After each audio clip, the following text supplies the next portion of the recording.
자, 편안하게 앞에 보실래요? 자, 2교시. 길동이가 은행에 예금을 해놨어요. 이자를 받는 돈이 100만 원인데 관할 세무서는 은행한테 얘기를 합니다. 야, 은행, 길동이한테 이자 지급할 때 다 지급하지 말고 세금을 먼저 떼라. 거기에 14%거든요. 이거 몰라도 됩니다.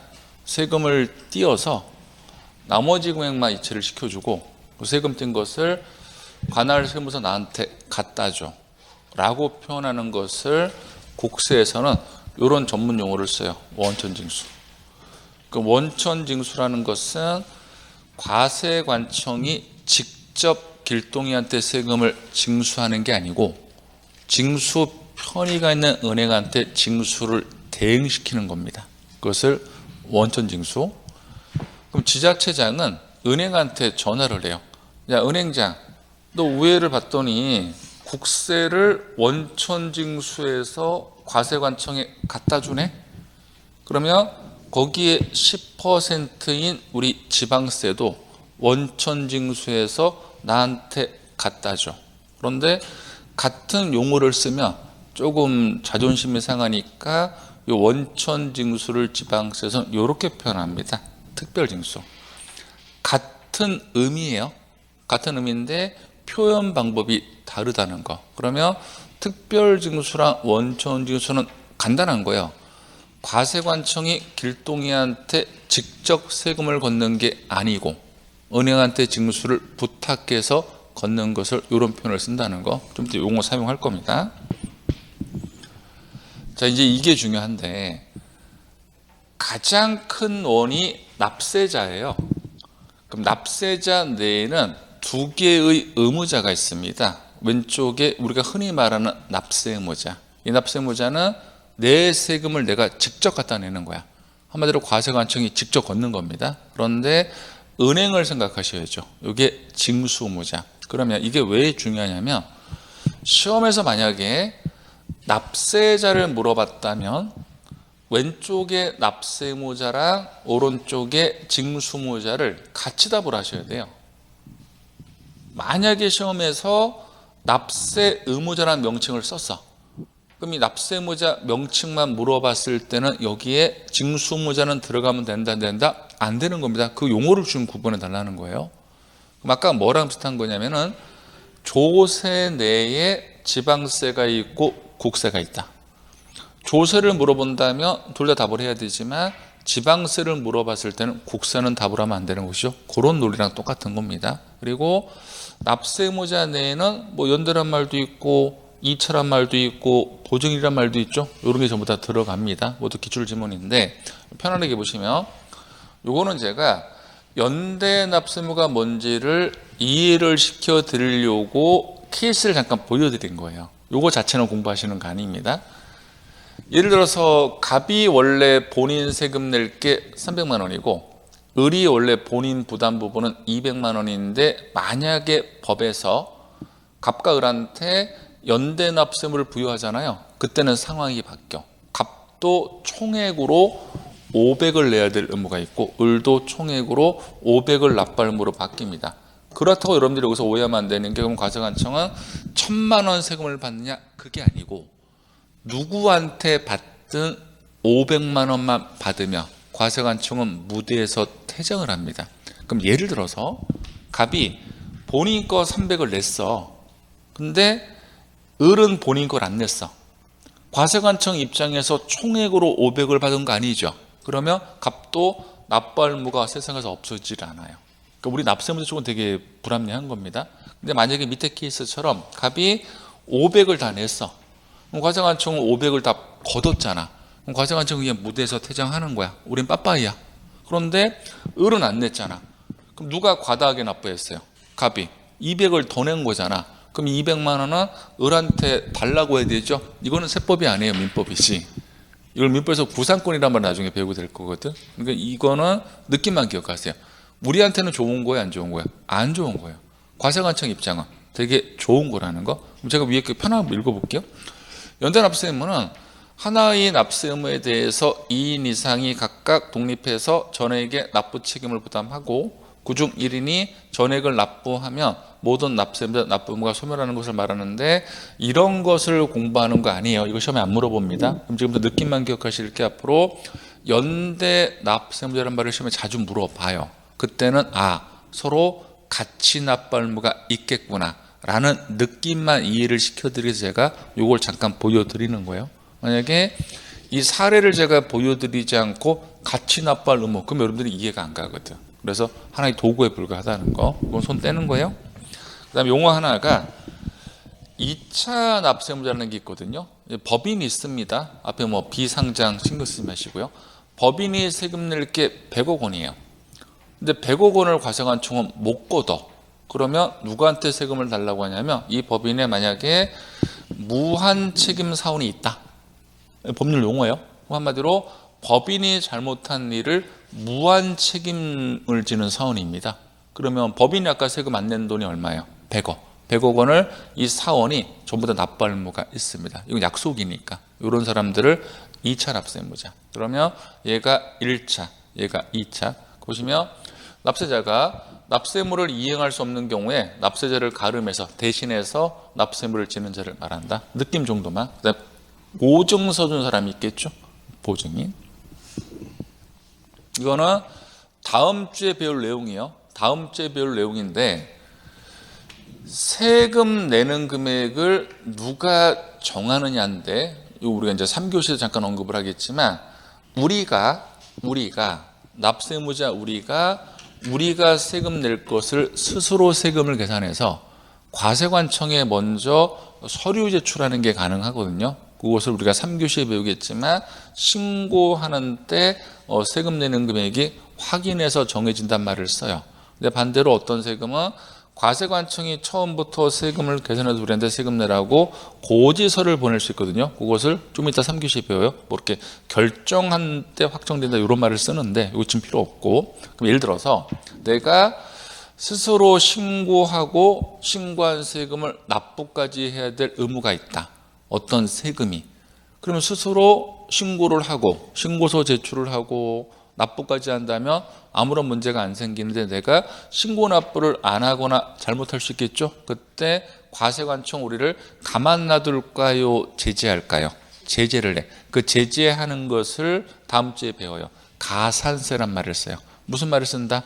가산세인데, 하나만 기억하실 게, 원래 과세 표준의 세율을 곱했더니 내가 취득세를 신고 납부할 세금이 400만 원이네.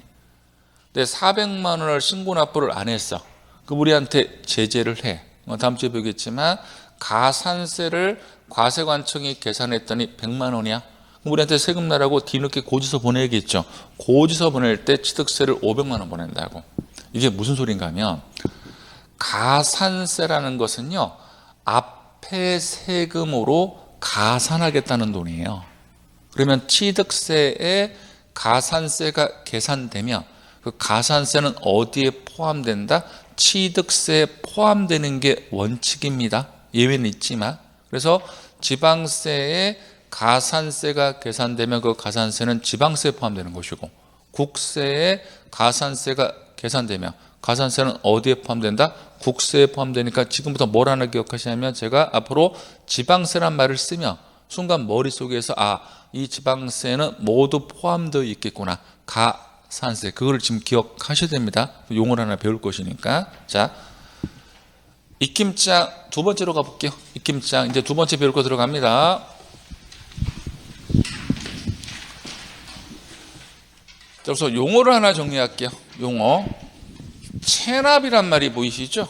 체납. 이 체납은 뭐냐면, 납세 의무자가 납부를 연체한 거예요. 납세 의무자가 납부를 연체를 하면 과세관청은 강제적으로 세금을 걷기 위해서 우리 부동산 등을 맨 처음에 압류합니다. 압류한 부동산 등을 나중에 보관하기 좋은 장소로 운반을 해. 여러분들이 오해하시면 안 되는 게, 입김장 찾았나요? 입김장. 그러니까 입김장 한 장짜리가 따로 있잖아. 그거 피시면 되지. 못 찾는 것 같아서. 정답지 돼 있는 거 찾았어요? 그럼 이제 앞에 볼게요. 보시면 그러면 이 부동산만 압류하는 게 아니고 여러분들 골프 클럽이 있죠. 자동차 다 압류를 해요.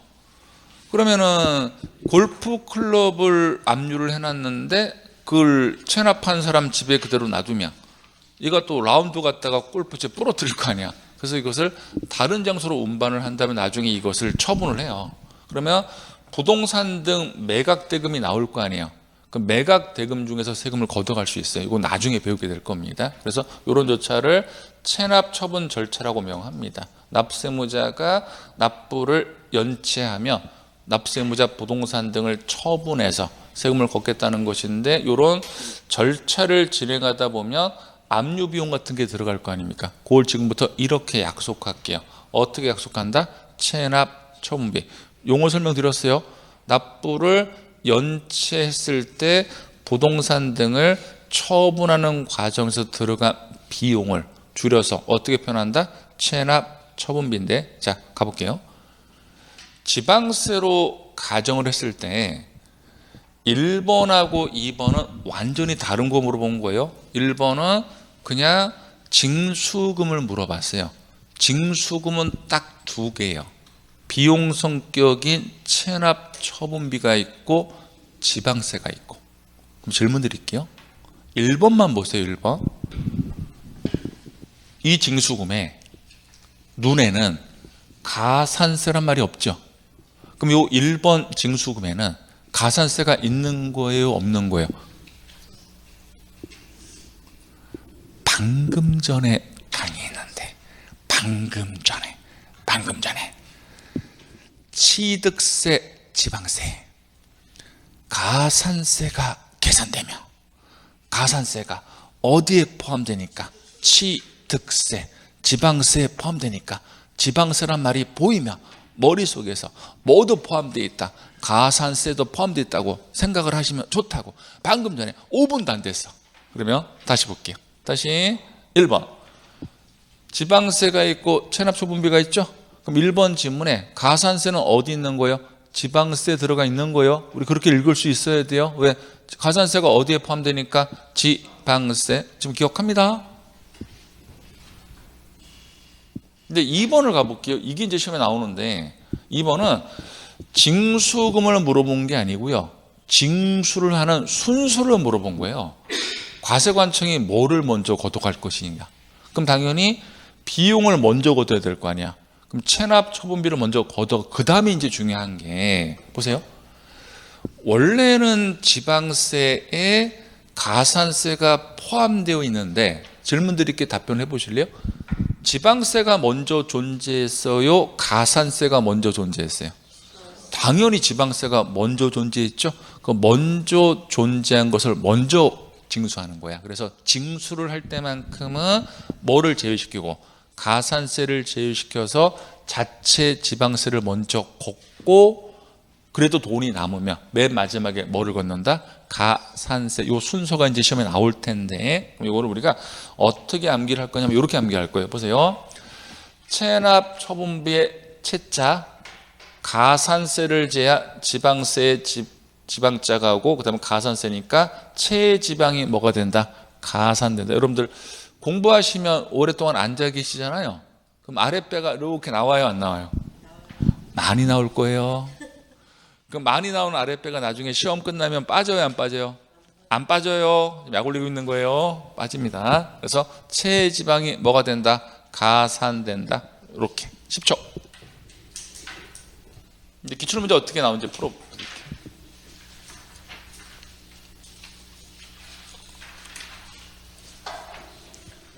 모두 나왔던 기출문제인데 자 이제 기출문제 가볼게요. 자 보시면 자 보세요.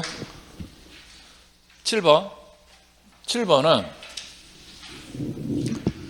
가장 큰 원인 납세자를 물어봤단 말이에요. 그러면 납세자 내에는 납세 의무자가 있고 징수무자가 들어가죠. 그리고 납세 의무자 내에는 연대, 2차 보증인이 포함된다. 요거 2020년도에 냈네요. 제가 아까 괜히 강의한 거 아니죠? 그런데 8번하고 9번을 묶어 보실래요? 8번하고 9번을 묶어 보세요. 8번. 얘는 그냥 징수금을 물어봤어. 그러면 그때는 딱 두 개예요. 뭐랑 뭐? 지방세랑 체납 처분비. 그럼 다시 한번 질문. 가산세는 어디에 포함됐다고 읽어야 돼요? 지방세에 포함됐다고 읽을 수 있어야 됩니다. 그런데 자 9번을 볼까요? 얘는 징수순위 물어봤죠? 그때는 아까 어떻게 암기했어요? 체지방이 가산되니까 먼저 뭐를 걷고 체납처분비고 뭐를 제외한 가산세를 제외한 지방세를 먼저 걷고 맨 마지막에 뭘 걷는다? 가산세인데 이게 2015년도 기출문제인데 저라면 2016년도 이걸 다시 낼 텐데 어떻게 바꿀 거냐면 이렇게 바꿀 거예요. 가산세를 먼저 걷는다고 할 거예요. 왠지 그럴 것 같거든. 그리고 맨 마지막에 지방세. 아닙니다. 먼저 존재한 지방세를 먼저 걷는다는 거. 지방이 가산된다. 두 번 반복. 시작.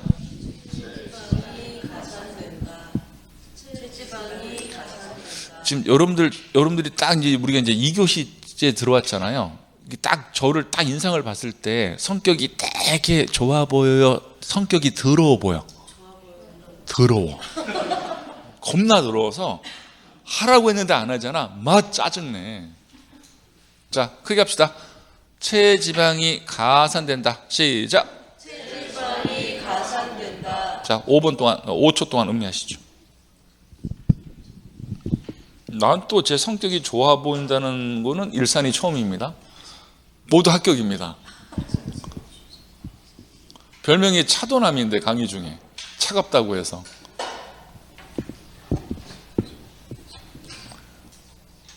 축하드립니다. 그럼 우리가 지금까지 익힘장을 딱 2개 본 거잖아요.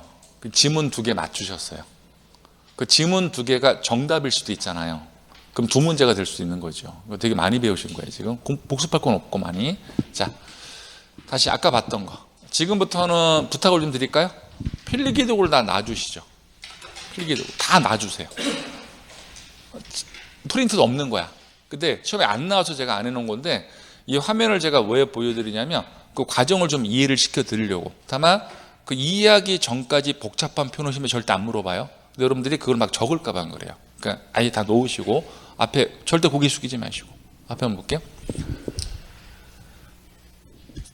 몇 개를 이해하려고 제가 한 10분 정도 막 떠들 거거든요. 떠드는 것은 신경 쓰지 마십시오. 시험 안 나오니까. 이해를 하기 위한 도구. 아까 봤던 화면이죠. 재산세는 100분의 20, 지방교육세란 부가세가 붙고 종합부동산세는 100분의 20, 농특세가 부가세로 붙죠. 아까 이제 봤던 것인데 와우, 이거 공부하지 말라는 거예요. 그럼 아까 치, 등, 재, 종, 양 같은 거 나왔었죠. 그럼 이거를 독자적으로 세금을 낼 때 이런 부가세가 따라 붙는데 저는 알고 있지만 여러분들은 공부하지 마시라고. 안 물어봐. 물어보면 그냥 찍으셔야 돼. 그럼 이거는 방금 전에 봤잖아요. 이렇게 20%, 20%. 시험에 안 나와요. 안겨지 마시고 보여드리는 이유는 좀 더 설명드릴 테니까. 그러면 등록면허세를 갔더니 이렇게 붙이겠대요. 뭐 납부세계도 부가세를 붙이고 이런 말이 있네. 뭐 감면세? 뭔 말이야? 그것도 뭐 부가세를 붙이겠대? 이거 잠깐만 이해를 해볼게요. 보시면 예를 들어서 등록면허세 과세표준을 10억 원으로 가정하고 세금 내는 비율을 0.2%로 가정을 하면 과세표준 곱하기 세율은 아까 산출세액이죠. 산출세액이 200만 원 나와요. 200만 원 나오는 것까지 제가 못 해드려요. 이건 산수니까 계산기 두드리면 되고. 그러면 요 200만 원이 50만 원 감면 대상이었다 가정을 해볼까요? 감면이라는 것을 제가 뒤에서 디테일하게 학문적으로 말씀을 드리겠지만 그냥 느낌상은 세금 내는 금액을 감소나 면제시켜 주는 거야. 50만 원 우리한테 받지 않겠다는 것이니까 이걸 빼고 나머지 금액만 납부하면 돼요. 그럼 납부세액은 150만 원이죠. 그래서 산출세액에서 감면세액을 빼면 내가 실제로 내는 납부세액은 줄어든다는 거. 그럼 우리는 등록면허세를 150만 원만 내면 되는데 이때 부가세를 같이 내야 돼요. 어떻게 내냐면 납부세계는 20% 지방교육세를 같이 내주세요. 암기하는 거 아니으시면 안 나오니까. 그러면 납부세 150만 원에 20% 30만 원을 지방세로 같이 내시고, 감면세계는 20% 농특세를 내달래. 그러면 지금 감면받은 금액이 50만 원이죠. 50만 원에 20% 10만 원을 농특세로 내야 돼. 근데 많은 분들이 여기서 착각을 하는 게, 감면세계 20% 농특세를 내니까 어떤 분은 자기는 감면을 안 받겠대. 무슨 바보야? 이 얘기잖아. 여러분들 친구가 여러분들한테 50만 원 그냥 주겠대, 쓰라고. 너 돈 써. 근데 50만 원 쓰라고 주는 돈 50만 원에 10만 원만 다시 달래. 그럼 10만 원 다시 주는 게 아까워서 50만 원 안 받을 거야? 그러더라도 요거만 놓고 보더라도 우리는 40만 원 이득이니까. 이해 가시죠? 그러면 이거의 시험에 나오는 게 아니고, 제가 요 화면을 보여드린 이유는, 부가세라는 것은 우리가 독자적으로 내는 세금의 일정 비율을 같이 따라 붙여서 내야 되는데, 우리가 세금을 내는 금액에도 일정 비율을 따라 붙이지만 우리가 이득 보는 금액에도 우리가 이득을 다 갖지 말고 일정 비율을 내달라라는 느낌만 기억하시면 되고요. 필요 없고, 요거 아까 봤던 거 이제 지금부터 중요합니다. 여기서 정리가 안 되면 입김장 세 번째 것은 아예 정리가 안 돼요. 별거 아닌 것 같지만 중요합니다. 부동산 관련 조세는요, 아까 서두에 언급한 거, 취득하는 단계에서도 세금이 부과될 수도 있고, 보유할 때 부과될 수도 있고, 양도할 때 부과될 수도 있는데, 만약에 시험 지문에서 소득세 중에서 양도소득세를 물어봤다. 그때 양도차를 붙이겠죠. 얘는 양도 단계밖에 안 되는 거예요. 이건 단순해. 근데 시험에서는 종합소득세를 물어보거든, 얘도. 그럼 종합소득세는 보유 양도가 동시가 돼요. 왜 그런지 지금부터 이해를 시켜드릴게요. 종합소득세 안에 사업이 있단 말이에요. 그러면 부동산을 가지고 과연 사업하는 게 무엇이 있을까라고 고민을 해봤더니 대표로 임대업자들이 있거든. 부동산 임대라는 것은 부동산을 매입해서 내 명의로 가지고 있으면서 월세 받는 거잖아요. 그럼 가지고 있다는 것은 무슨 단계야? 보유 단계에서 돈이 발생. 이건 나중에 학개론에서도 배우게 될 겁니다. 그 다음에 이런 게 있어요. 이건 나중에 배워요. 3, 4월 달에. 건설업이라는 게 있고 부동산 매매업이라는 게 있거든. 지금 몰라도 됩니다. 대표로 뭐가 있냐면, 여러분들 그 단독주택가 가다 보면 허름한 단독주택이야. 그래서 어떤 업자가 단독주택 인근 지역으로 한 3, 4채를 매입을 해. 딱 정사각 모양. 그리고 그걸 다 철거를 하고 한 10층짜리 아파트를 지어서 분양하는 업자들 본 적이 있을 거예요. 그런 사람들을 이런 말을 써. 건설업자. 그러면 부동산을 팔긴 파는데 얘들은 관할세무서에 사업자 등록을 하고 계속 반복적으로 파는 애들이에요. 그러니까 사업적인 양도라고. 그러면 여러분들이 같은 개인이 파는데 방금 전에 양도소득세도 언급했잖아요. 얘들은 일시우발적인 양도고. 그러면 같은 개인이 팔더라도 몇 년에 한 번만 팔았어. 그때는 이걸로 세금 내는 것이고, 양도소득세고, 개인이 과세관청에 사업자 등록을 내놓고 사업주로 개인이 부동산을 파는 사람들이 있죠. 그 사람들은 이걸로 집어넣습니다. 사업. 그럼 이게 양도 단계니까 종합소득세는 무슨 단계가 된다? 보유와 양도. 그러면 종합소득세를 구성하는 게 뭐예요? 소득세. 그럼 여기서 무슨 단계가 된다? 보유와 양도인데, 이거를 지금 제가 왜 강조를 드리냐면요, 많은 분들이 여기도 마찬가지일 거예요. 어설피 접근을 하면 나중에 9월 달에 소득세 내에 이것만 있다고 착각을 해. 양도만. 그러니까 시험에서는 이걸 물어보는데 보유를 아예 생각을 못 하는 거야. 임대업도 있는데. 그래서 지금 기억할게요. 소득세에서 양도소득세만 물어봤어.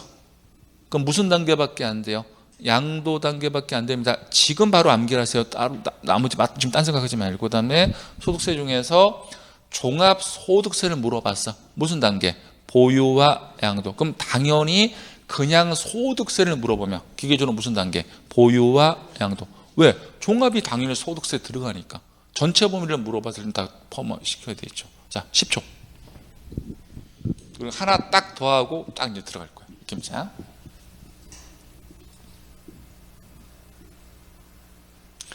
그럼 이제 공부를 잘 하시는 분들은 이렇게만 공부하시거든요.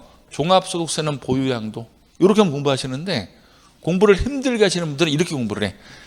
2배사 근년기 6개를 합치고 안 물어보는데 시험에서. 요로 결과치만 공부하시면 되는데. 자, 요 표가 중요한데 여기서 이제 하나를 이해할게요. 방금 전까지 우리가 소득세를 배웠단 말이에요. 요거 소득세.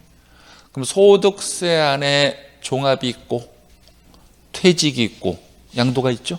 그러면 종합이 무슨 단계니까? 보유와 양도. 당연히 소득세는 보유와 양도. 여기까지 이해를 했고요. 그런데 국세인 소득세 영향을 받는 지방세가 있어요. 그게 지방소득세예요. 그럼 소득세 앞에 무슨 자만 붙이면 돼? 지방자. 그럼 이제 여기서 이해를 할게요. 그럼 소득세가 무슨 단계니까? 보유와 양도. 영향을 받는 지방소득세도 무슨 단계? 보유와 양도. 이해했네? 그럼 지금부터 이 표를 공부하시면 그분은 시험 안 돼요. 지금부터 결과치만 암기를 하세요, 여러분들은. 자, 지방소득세는 보유, 양도. 지방소득세는 보유, 양도. 지방소득세는 보유, 양도. 지방소득세는 보유, 양도. 지방소득세는요, 보유, 양도. 그렇게 하고 넘어가시는 거예요. 그런데 이거를 막 다시 온라인으로 듣다가 동영상 듣다가 멈춰놓고 연구해봐야지. 너무 시간 오래 걸릴 거야. 합격은 해. 20년 걸려서. 우리 1년 내로 합격해야 돼. 1년 내. 그리고 저랑 같이 소주 먹어야지. 여러분들이 사는 거예요? 저는 사는 거 아니야. 오해하시면 안 돼. 강사는 절대 돈 쓰는 거 아니야. 여기까지 됐죠? 그 다음에 하나 더 이해하고 이제 표 정리할게요. 이 표를 제가 보여드린 것은 이 자체가 시험 나오는 게 아니고 두 개를 이해하려고 하는 거예요. 우리 법조문을 갔더니 이거 봐봐요. 지방교육세란 부가세가 법조문을 가면 취득세도 부가세로 붙거든. 붙는 것까지는 공부하는 거 아니에요. 그러면 취득세가 취득 단계잖아. 그럼 지방교육세도 무슨 단계가 돼? 취득 단계. 그런데 방금 전에 지방교육세가 재산세도 붙었잖아요. 그럼 재산세가 보유니까 지방교육세도 보유. 그럼 결과치가 나왔잖아. 지방교육세는 취득 보유. 지방교육세는 취득 보유. 방금 전에 암기했던 지방소득세는 보유 양도. 지방교육세는 취득 보유. 암기하세요. 좀 더 기출 문제 풀겠지만 암기 못한 문제 못 풀어. 아마 한 번에 암기 안 돼요. 한 6개월 걸리실 거예요. 농특세 이해해볼까? 농특세가 법조문을 갔더니 취득세도 이렇게 붙겠대. 어떻게 붙는지 저도 몰라. 신경 쓰지 마시고. 그럼 취득 단계 되고 농특세가 소득세 감면세계 붙어요. 법조문을 가면. 그럼 소득세가 아까 보유 양도잖아. 그럼 농특세도 당연히 무슨 단계? 보유 양도니까 농특세는 취득, 보유 양도가 다 돼. 이게 부동산학개론 답이었거든. 최근에도. 그럼 이제 우리가 요거를 공부하는 거예요. 요 표를 이해하려고 제가 10분 정도 떠든 거야. 여러분들 지금부터 이해를 다 했으니까 요 표를 암기할 거예요. 자, 앞에 보세요. 앞에 보세요. 입장 갈게요. 방금 전에 이해했어요. 지방교육세는 취득, 보유. 지방교육세는 취득, 보유. 그 전에 이해했어요. 지방소득세는 보유, 양도. 지방소득세는 보유, 양도고 소득세를 물어봤어. 소득세인데 앞에 무슨 자가 붙어서? 종합자. 그럼 임대업 같은 거 생각하셔야 되죠. 그다음 건설업자니까 무슨 단계? 보유, 양도. 농특세 방금 전에 이해했네. 취득, 보유, 양도. 인지세는요 매매 계약서를 작성할 때 수입인지 붙이는 거거든. 매매는 팔고 사는 거잖아. 그럼 무슨 단계? 취득과 양도. 바로 기출문제 풀겠지만 이게 정리가 안 되면, 암기가 안 되면 기출문제 못 풀어요. 한 번에 안 돼요. 분명히 6개월 걸린다고 말씀드렸어요. 한 번에 욕심 부리지 마시고 암기하고 잊어버리고 계세요. 나중에 또 암기시켜 드리니까. 그 다음 주에 이거 다시 반복해요. 저절로 기억나. 처음에만 힘들지. 세법 재밌죠? 자, 사랑합니다. 야, 사람들이 정이 없다. 뭐 사랑합니다 하면은 뭐 이렇게 하지 말고 우리도 사랑합니다 뭐 이렇게 나와야 되는데 사랑합니다 했더니 저 미쳤나 뭐 이런 표현들을 읽고 있네. 엔진하고 다시 갑시다. 사랑합니다. 저는 거절할게요. 자, 보세요. 문제 풀어볼게요. 10번인데 자, 보시면 취득 단계에서 부담할 수 있는 세금을 모두 찾으라고 했거든. 취득 단계. 그럼 다 판정해야 돼요. 보시면 재산세는 아까 보유였잖아. 방금 전에 농특세는 취득, 보유, 양도. 얘는 부동산이 키워드예요. 종합이 키워드가 아니고 그럼 고액 자산가니까 보유. 그다음에 지방교육세는 취득, 보유. 인지세는요. 취득, 양도니까 취득의 농특세랑 지방교육세랑 인지세니까 정답은 니은, 리을, 미음이니까 4번. 이게 난이도 최하위 문제예요. 근데 방금 전에 앞에 있는 표가 정리가 안 되신 분들은 본인한테는 난이도 상으로 바뀌겠지. 그럼 또 느끼실 거예요. 아, 이해하고는 풀 수가 없구나. 강의 중에만 강사랑 같이 이해를 하고 우리는 결과치를 무조건 뭐 한다? 암기하셔야 돼요.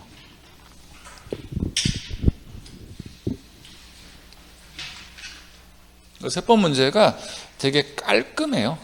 공부 좀만 하시면 되게 점수가 많이 나올 수 있는데 시간 투자를 많이 못해서 좀 그런 게 있죠. 문항수가 좀 적었어요.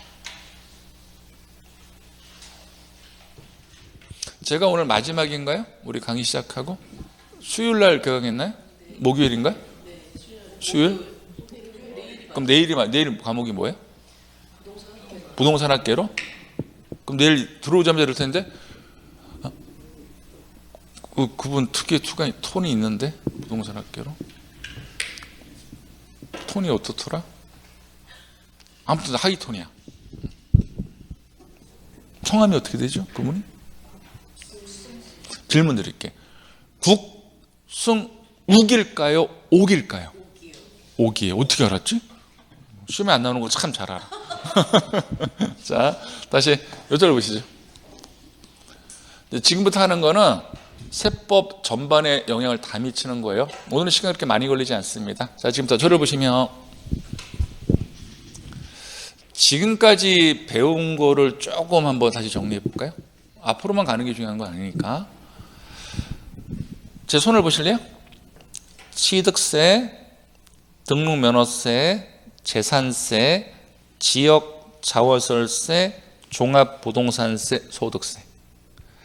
재산세는 물납도 가능하고 분납도 가능하고 취득세, 등록면허세는 둘 다 안 되고 그 밑에 있는 세금은 분납만 되고. 두 번째, 징수금은 지방세로만 지금 문제 푼 거예요. 지방세가 있고 체납처분비. 근데 징수 순위를 물어본다면 체지방이 가산된다. 체납처분비, 가산세 제약, 지방세를 먼저 걷고 맨 마지막에 지방세, 가산세. 체지방이 가산. 맞나요? 그 다음에 어느 단계의 세금이 부과되느냐인데 뭐 취득세는 취득단계 이런 거 하지 말고 기초적인 거니까. 자, 아까 연상을 해서 암기를 했죠. 지방교육세는 취득, 보유. 지방교육세는 취득, 보유. 지방소득세는요. 보유, 양도. 지방소득세는 보유, 양도. 농어촌특별세는 취득, 보유, 양도인데 요 세 개가 제일 중요해요. 다른 거 다 하려고 하지 마시고 세 개만. 다시 한번. 지방교육세는 취득, 보유. 지방소득세는 보유, 양도. 농어촌특별세는 취득, 보유, 양도. 자, 다시 앞에 화면 보시면요.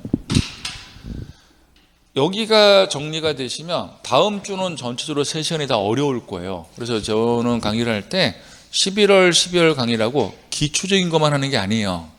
중요한 걸 다 해요. 중요한 논점은. 그럼 중요한 논점 내에는 난이도가 상인 파트도 있죠. 그거 다 훑고 넘어갈 거라고. 아마 지금 안 해도 되는 게 있겠죠. 그건 나중에 할 것이고. 그래서 다음 주는 3시간 전체가 조금 까탈스러워, 오늘보다. 그래도 잘해 드릴 거니까 걱정하지 마시고. 자, 앞에 보시면 세금은 3단계로 나눠져요.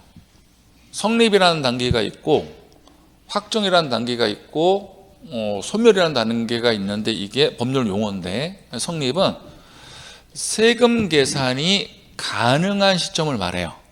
그럼 바로 배우겠지만, 취득세는 내 명의로 취득하는 순간부터 내가 취득세를 계산할 수 있겠죠.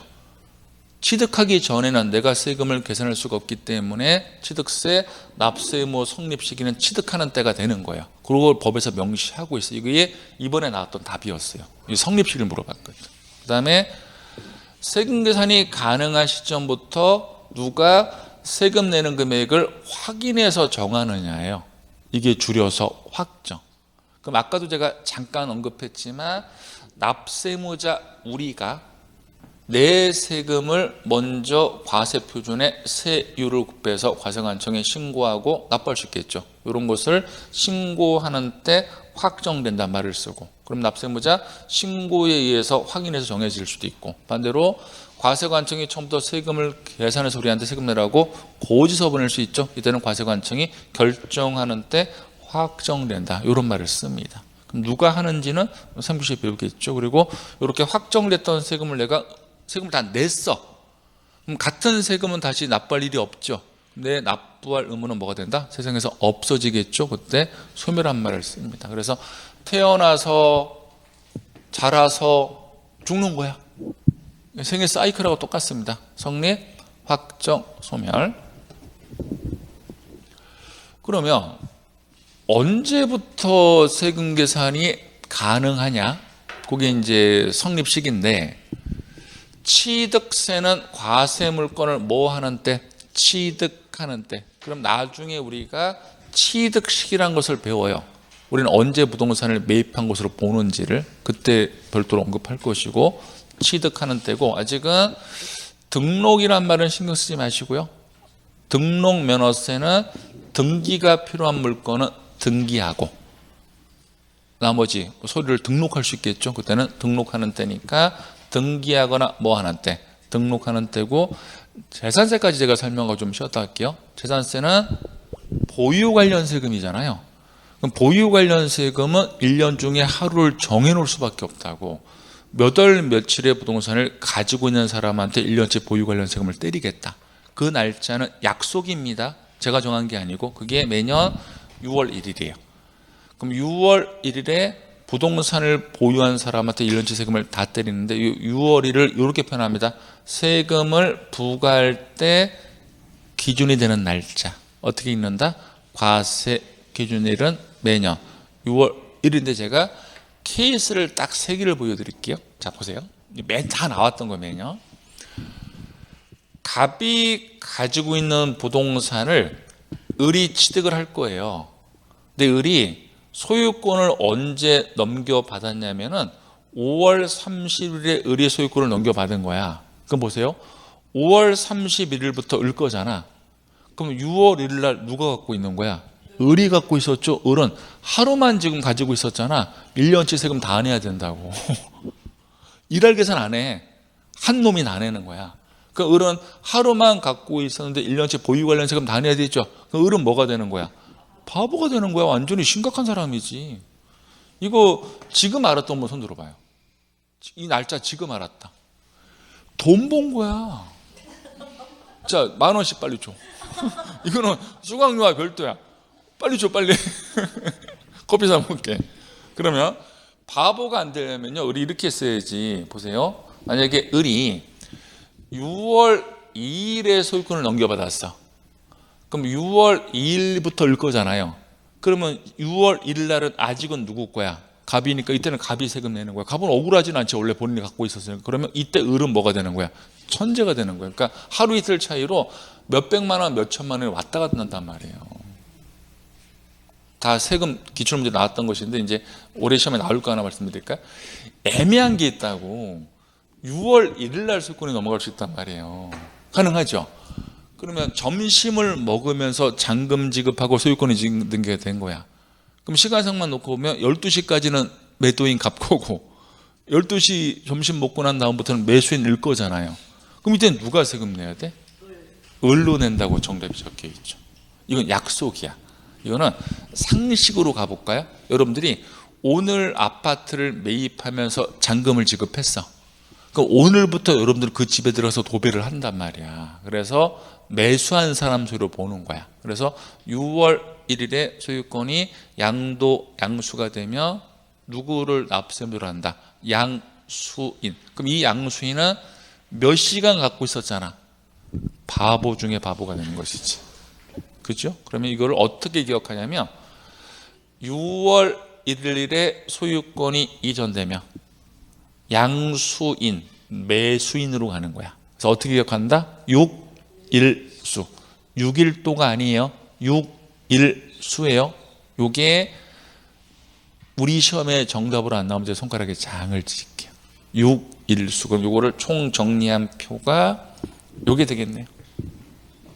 그러니까 무조건 보유 관련 세금은 6월 1일 날 누구 소유인지만 보시면 돼.